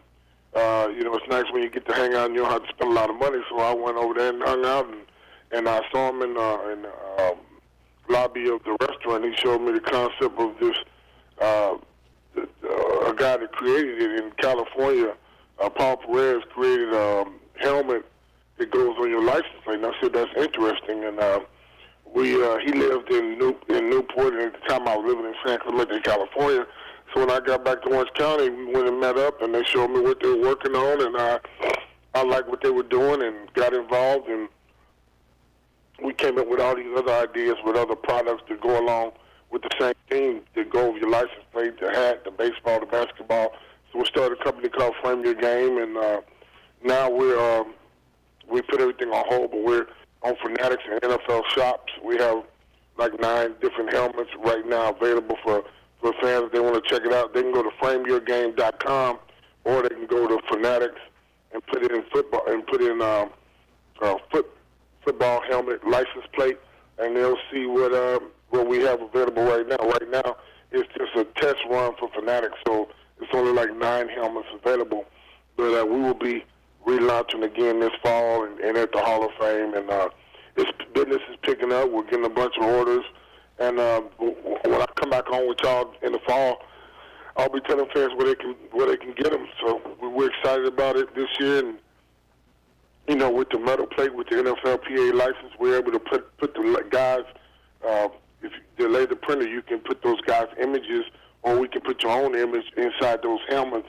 And some of the big vendors like them as memorabilia pieces, where you can put the players in them and get them autographed, or put them on your wall in your man cave. So we're gearing up for that and working on some other pro licensing, MLB. So yeah, we're excited about it, and we're going to be coming out with some more products. But fans can check us out on FrameYourGame.com, or they can go to Fanatics.com and put in NFL license plate helmet, and they'll see what we have available right now. Yeah, I'm already on FrameYourGame.com, and you can see the Saints helmet frame is already up there. Widely displayed. It looks like you guys are working with Mark Ingram, Tim Brown, Earl Campbell, Dermontti Dawson, so already a good crew you guys are working with. But, Willie, I wanted to switch gears here because, it's draft season, and, prospects are working their tails off to kind of accomplish where you came from. Look, you go from Louisiana Tech to a top 10 pick, and then you don't stop from there. Your career spans nearly 2 decades, Hall of Fame, all-decade team twice. Just when you went through the draft process, how challenging was that to almost – I know there's tape of you out there, but, look, you're coming from Louisiana Tech, not exactly the same pedigree as, say, an Alabama or an Ohio State. How were you able to kind of go through that process and kind of prove, obviously to the Saints and to possibly other teams, that you were worthy of being such a high draft pick? It's funny, man. Time goes fast. 1993, so 25 years ago, man. It go. And I would tell these young guys, how fast it goes by. But it was, man. It was a very special time in my life. First of all, just getting a scholarship I was happy about that. To go to continue to play football, not out of kept playing basketball, but, to go from Louisiana Tech, and the guys from Tech, I always see them tell a story about how they see me when I was on my recruiting trip in my rookie year, my freshman year, and they were like, is this guy a basketball player? Or, this guy's 225, 30 pounds, soaking wet when I got to Tech, and real athletic, and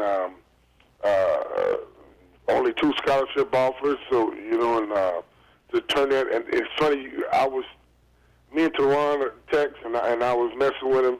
So yesterday I sent him you can pull up La Tech versus Auburn 1990 film, and we flip-flopped during the game, but we went to Auburn in my redshirt sophomore year, had a number 2 running back in the nation in 1990,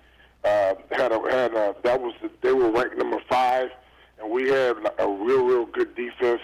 They were ranked real high also, and went up to Eddie Brown. Antonio Brown's dad was on that team. Bobby Slaughter, Michael Ray Richardson played in Canada for a long time. Eddie Brown was one of the best players ever played in the Arena League. And in my class, we had 4 guys get drafted. And then another guy played for a few years. Barry Rodgers, a good friend of mine, my roommate in college that passed away. A great guy from Winsboro, Louisiana. But we just wanted to compete, and going to Tech, going to independent Division I, we just wanted to compete, and I saw guys getting tryouts, not really getting drafted ahead of us. So when they would come back to Ruston, man, it was like, man, they got a tryout. Guys just getting a chance to play in the NFL. That was big, and everybody thinks they're gonna get a chance. You think you're playing Division I football, but about my redshirt sophomore year, about that year when we went up there and we missed 2 field goals, and they kicked the field goals to beat us. At the end of the game, we were up by 1, and we played in the Independence Bowl. That's when I started noticing, that I was real fast, for a guy that was about 275, real athletic, and I looked around and I said, man, I don't think there's a lot of guys in the country, and I knew there wasn't a lot of guys in the country that were more athletic than me for a 6'5", 280, 290. I was gaining weight. I was running like a 4.8 and 40, and you know, I knew that you know, if I kept my head straight and went to class in the fall quarter, you know, which I didn't like doing all the time, that, you know, I went to summer school for a couple of years, but I knew that I didn't think there were guys that were as athletic and could move and strong, and I was blessed. You know, my dad was all-state football and basketball, so you know, I was going to come out my redshirt junior year, and I stayed in school and went back, and we went 5-6. But I had a real good game against Alabama, and after that, every practice would be scouts just out there. In practice, following you around and stuff. And I was like, what is going on out here? And that's when they told me, man, you know, if I got a chance to be a first-round pick. And when I knew I had a chance to be a first-round pick, I wasn't going to let that slip through my fingers. And now I went after it. So I started knowing Hokie Gajan was a scout for the Saints, and Hokie Gajan, who great man, who used to come down and ask Petey about me and talk to me and tell me, you know, if I do what I needed to do, I would be, even after my redshirt freshman year, that I could play in the pros, and I knew it. So, you know, like I said, I kept working, and my line coach, Petey P. Rowe, who played at Northwestern, played for the Saints. At the end of his career, played for Philadelphia most of his career. But you know, all of them told me that Joe Ferguson and all those guys, Steve Ensminger was our coordinator, who's coordinator for LSU now. He was our coordinator, and you guys know when you start winning at smaller schools, you know, you lose your coaches. You know, the big schools come and get them. But I knew I had potential, and I just wanted to get in camp on time. And we were sitting with Jim Moore at the service, and he was telling Angela the story about how he came out from minicamp and saw me lumbering around. They used to call me John Wayne the Duke, because when I got tired, or you know, I started walking funny and stuff. And he said, you know, I didn't know this guy could play. Hell, I said, what do we draft? This guy looks like he's crippled. I told him the story about how he thought I was crippled, and until I started running around. So. And then he said, "Oh, this guy can move, and he's got some ability." But you know, it was funny. I was so happy to get drafted close to home, to go to New Orleans and being from Tech. That was a dream come true. You know, they started breaking up the Dome Patrol, but you know, learning from Sam Mills and Von Johnson, Ricky, Wayne Martin, all those more Dombrowski, man. You know, we had those vets. And most of them were 10, 12, 11, 12, 13-year vets. A lot of them on the team, but this is like really toward their last year in the league. And I learned from those guys. I watched those guys, man, and these kids got to get ready for the draft, keep a humble attitude, work hard. It's a little different. I went to a smaller school, so you have these guys that go to these bigger schools, and they think they're going to come in and just dominate in the NFL. And that's a grown man's league, so they just got to stay focused, work hard. If there's some bumps in the road, you gotta stay on the path, man, and learn how to play on that level consistently. You know, you learn how to play, and that's what Petey proved all in college. Finish your block, finish the job, finish the play. You know, it's always about finishing, and he was hard on me because he knew I had more ability than some of the other guys. So he would be on me and say, Willie, you have more ability than these other guys, so I'm going to be on you harder till I see your potential. So he would be harder on me, which got me ready for the pros my rookie year, because he was on me at Tech about finishing and everything and playing hard and having something to prove. So these guys, you know, just get in there and work hard and you know, hope for the best. And you know, staying healthy, you can't control everything, but you can control taking care of your body and playing hard and mentally knowing your plays and learning that type of stuff. But it's going to be it's definitely a big transition from college to the pros, and they play more games now. Even La Tech plays on TV all the time now. So these guys play longer into the year. When I was playing, by the middle of November, the season was over. So the biggest thing for me was finish, after 4 or 5 weeks of training camp, which in college you don't have but like 2. Well, NFL you don't have but 2 now, either 2 or 3 weeks. But back then my body was so tired because I played every down my rookie year. I would just be sleeping in Joe, the special teams coach. I would go. He had a couch and all such, and I would just be laying down. I'd be sleeping at home. My body wasn't used to going through that long a season, so that was the hardest thing for me my rookie year. Learning those blitz packages and everything they did in the pros. I didn't see it at La Tech, and just adjusting to the length of season, my body was real tired during the course of that year. Willie Roaf, Pro Football Hall of Famer. Willie, great insight into all of that, and your journey. Wow, it's come a long way, and it is amazing that 25 years ago you were a first-round pick for the Saints. Now you're in the Hall of Fame. Great career, and don't forget, check out FrameYourGame.com. Some cool items there. Get your helmet, license plate. The Saints license plate is already on full display on there, so go to FrameYourGame.com. Willie, appreciate the time. Great catching up with you. And, let's definitely catch up down the line as we get closer to the season. Appreciate it, Willie. Thank you for having me. All right, you got it. And, of course, you could follow Willie on Twitter at Willie_Roaf. Lots to digest. Gave you his total process. So let's take a break right here on the show. When we get back, we'll reflect a little bit on that interview. Again, come on back. Sports 1280, NOLA.com, the iHeartRadio app. Duncan Holder. The Pelicans' final push to the playoffs is on News Talk 99.5, WRNO. And then join our Sports 1280 New Orleans All-Stars for insight, analysis, and inside info as the Pels do it big.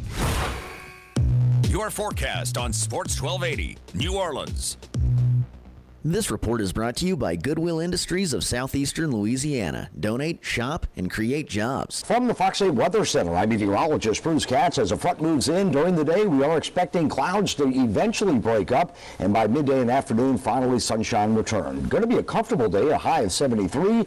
Tonight's going to be chilly, back to the upper 40s on the North Shore, lower 50s south for Wednesday and Thursday. Mostly sunny, beautiful days. Highs in the mid to upper 70s. Overnight lows, upper 40s to near 50s north, low to mid 50s south. Friday clouds increase, but it should be mostly dry for the start of French Quarter Fest. From the Fox 8 Weather Center, I'm meteorologist Bruce Katz with your Weather Authority forecast. With warmer weather, it's time to check out spring fashions and update your wardrobe. By shopping at Goodwill, you're giving someone in the community a fresh start through our employment placement and job training services. For more info, go to goodwill.org.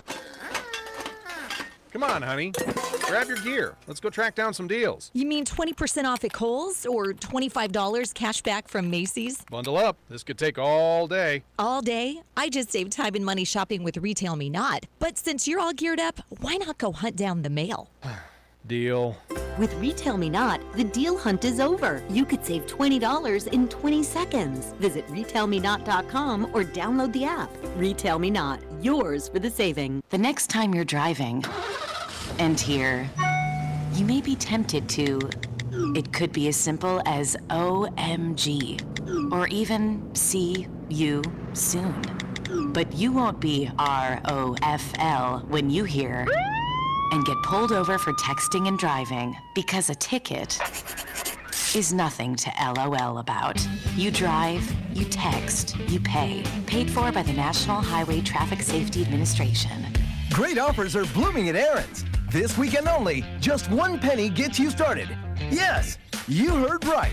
Walk in with a penny and walk out leasing to own the furniture, electronics, and appliances that you've always wanted. Plus, you don't need credit, and delivery and setup are free. From April 13th to the 15th, come into a participating store or visit Aaron's.com and get started with only 1 penny at Aaron's. Transaction advertised is a rental purchase agreement. Some restrictions apply. See store for details. How would you like $50 to try an app that could change your life? For a limited time, when you download the Tackle app for free, you will get $50 off your first job. Tackle gives you access to background check providers ready to make your life better. Have your house cleaned, yard mowed, junk hauled away, furniture put together, or hang a TV. Really, whatever small jobs or chores you need taken care of, Tackle can do. Need it done now? Well, most jobs can be finished in an hour or two. Ready for someone to make your life easier? There are hundreds of pre-priced chores you can tackle today. This is a limited time offer, so don't miss out. If you need a small job or chore done, then download the free Tackle app now and get $50 off your first job. Let Tackle show you how great it feels to get your to-do list done. That's Tackle. T-A-K-L. Let's tackle today. The Louisiana chapter of the Alzheimer's Association will be holding a workshop on early detection of Alzheimer's disease entitled Knowing the 10 Signs, Early Detection Matters. That's April 18th at the East Bank Regional Library at 4747 West Napoleon Avenue in Metairie. Check-in is at 5:45. Educational programs begin at 6 p.m. For more information or to register, call 1-800-272-3900. That's 1-800-272-3900. Got issues with youth or high school sports? Positive Coaching Alliance can help. PCA, a national nonprofit, offers more than 1,000 free online resources for youth and high school sports coaches, parents, students, and administrators. Visit PCADevZone.org. The secret of my success, before every matchup, I pump up with this. Arrogance. It's today's man in a classic can. The fragrance that overwhelms, and pins down the competition. It's arrogance for men. Dunc and Older Now. Eric Asher next at noon on Sports 1280 New Orleans.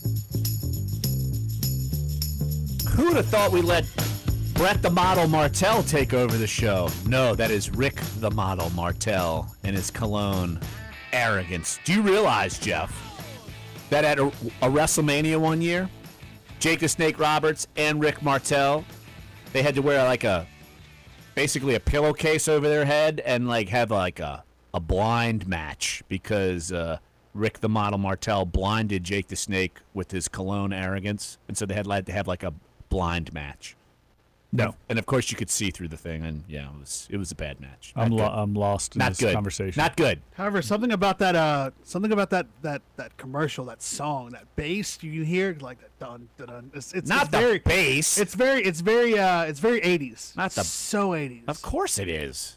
I kind of dig it. He had a sweater wrapped around his neck in that video. Yeah, he'd come up with his tennis racket. He was Mr. Arrogance, like me. Mr. Arrogance. No wonder you take so kindly to him. Absolutely, my man. So I want to thank Willie Rowe for jumping on this show. You missed any of that interview, we'll have it up on sports1280.com. Of course, we'll have it up on NOLA.com's YouTube page, and Clyde will have a tidy post about that, even though Willie was very, let's see. He's got a good memory. He's definitely got a good memory. Yeah. He remembers ins and outs of all of that.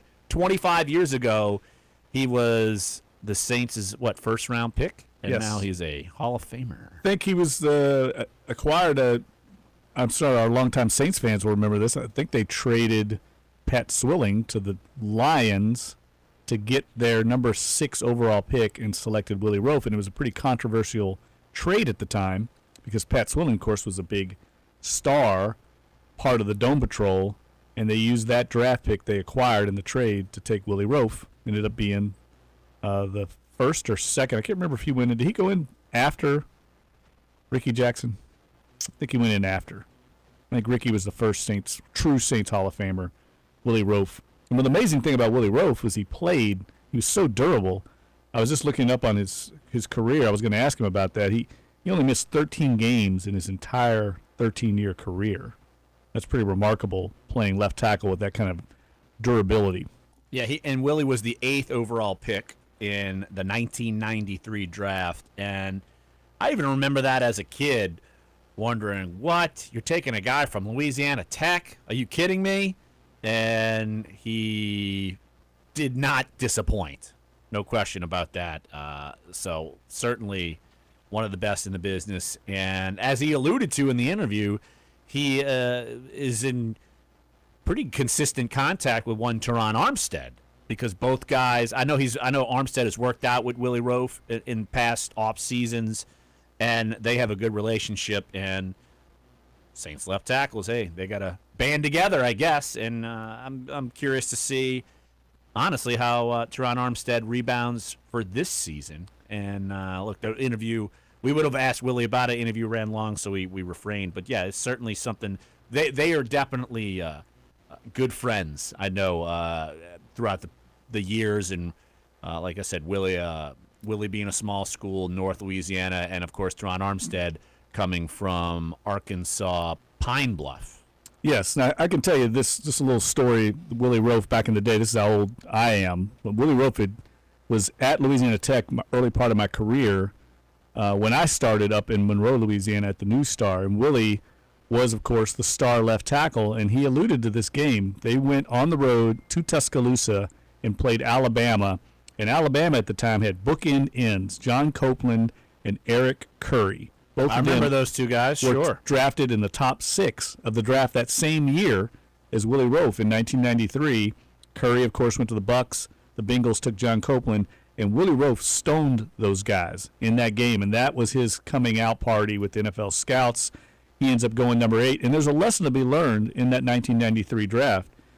The number 1 overall pick that year was Drew Bledsoe to the Patriots, who obviously had a very good career, was a Pro Bowler. Number 2 was Rick Mirer. I to the Seahawks. actually remember that for some bizarre reason. Garrison Hurst goes to the Cardinals. It took him a while to develop. He ended up being a Pro Bowler later in his career. The New York Jets took Marvin Jones at number 4. Number 5 is Copeland to the Bengals. Number 6, Curry to the Bucks. Number 7, Curtis Conway, the wide receiver from Southern Cal, goes to the Bears. Willie Roaf is number 8, and unquestionably had the best career of those top 8 players. And so that's not a sexy pick. The left tackle, the 2 quarterbacks go 1-2. You get a running back, a receiver, and the guy that ends up being the best player is the tackle. So lots of times we get caught up in the skill position players and the quarterbacks when the safe pick is the lineman. You're almost wondering, will that happen this year? That's my point, yeah. Exactly. Say Bradley Chubb is this monster and outperforms every quarterback, even though they all go 1, 2, 3, 8. Who knows? Or what Quincy Nelson. Right. Who most scouts believe is maybe the second or third or maybe even the best prospect in the whole draft, but somebody's fan base is going to get him and be, wow, an offensive guard. That's not very sexy when he's going to end up being the better player in the long run. And maybe some scouts think Quincy Nelson could be a Pro Bowler in his first year. Quentin Nelson. Same yes. thing. Yeah, same thing. But yeah, he's Quintron. According to NFL Draft Scout, he's the number 3 overall prospect. So you're probably going to be getting a good player if you select him. Right. And as our colleague Corey Johnson points out, that same year, the trade, they also got Irv Smith from the Detroit, a draft pick, and they used it on Irv Smith, who ended up being a solid tight end for this team. Yeah, absolutely. And speaking of NFL Draft Scout, I know tomorrow we will have Dane Brugler, one of the 2 NFL draft gurus from NFL Draft Scout. We'll have him to talk NFL draft tomorrow. I'm sure we'll have our own Will Guillory. He comes on every Wednesday. We have not confirmed, but usually he is angry when I question him ever coming on the show, except for the one time I did remind him and then he forgot, and it was good I reminded him. But I'm sure we'll talk Pelicans tomorrow with Will Guillory. So great show. Again, if you missed any of it, sports1280.com. You can go to NOLA.com's YouTube page, and Clyde will have an update. I'm assuming you're writing on Willie Roaf? Yes, that will be today's recap. All right, good stuff. So you can catch all of that. So, Clyde, good to see you back. YouTube was back up and running. Thankfully Everybody's for thrilled, you. thankfully. I mean, I admit without you, things go awry. Talk to Jeff. I do. Jeff only admits that off the air because he does not want to air. I love Clyde. Clyde, we give him grief, but we love him, and he's an integral part of our show. You gave him grief. We haven't done this day in sports. Yeah, when are we going to do that again? Sorry, we dropped it after one day. Willie Roaf completely steamrolled it. See what I just did? I turned Jeff against Clyde Pick it up again tomorrow. It's not just Clyde's fault. It's all our fault. We got to pick it up tomorrow. Why don't you hold the book? fault. Not Dave's fault. No. So, all right, we'll be back. Eric Asher coming up next. So we'll be back here tomorrow on a Wobble Wobble Wednesday. Sports 1280, NOLA.com, the iHeartRadio app, Dunc and Holder. Next, you're holding up the line, ma'am.